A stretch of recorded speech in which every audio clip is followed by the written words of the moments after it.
നമ്മൾ ചെരുപ്പിടുന്ന സമയത്ത് വരെ ഇരുന്നിട്ട് എന്ത് ചെയ്യണം? ചെരുപ്പിടണമെന്ന്.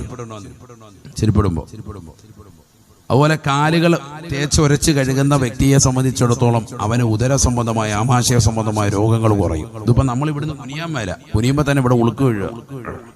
നാജിയർക്ക് ചെരുപ്പ് വേറെ ആൾക്കാർ തയ്ച്ചു കൊടുക്കേണ്ടി വരും. കുനിഞ്ഞിട്ടില്ല, നമ്മളെവിടെയും കുനിയുന്നില്ലല്ലോ.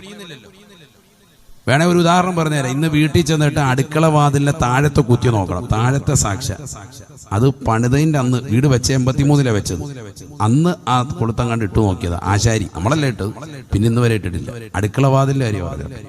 അവിടുത്തെ താഴത്തെ സാക്ഷ മിക്ക വീട്ടിലും ഇടലുണ്ടാവും. കാരണം കുനിയാൻ മേല.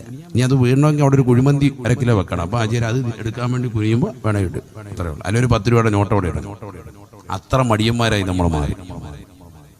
ഇന്നിപ്പോൾ പെണ്ണുങ്ങളൊക്കെ പോയിട്ട് നോക്കുമ്പോൾ ശരിയാ, ഇടാൻ പറ്റുന്നില്ല. കാരണം എന്താ? ഒന്ന് മേലോട്ടും ഒന്ന് താഴോട്ടുമാണ്. കുളത്തിപ്പുറത്തും മറ്റേതിപ്പുറത്തേക്ക് 8-10 കിടക്കുക. ഇത് അന്ന് പിടിപ്പിച്ചതാണ്. അള്ളാഹു നമ്മളെ സാലിഹീങ്ങൾ ചെയ്യട്ടെ. നമ്മുടെ മടിയുടെ ഒരു ഉദാഹരണം ഞാൻ പറഞ്ഞത്, വേണം ഇന്ന് പോയി നോക്കിക്കോ.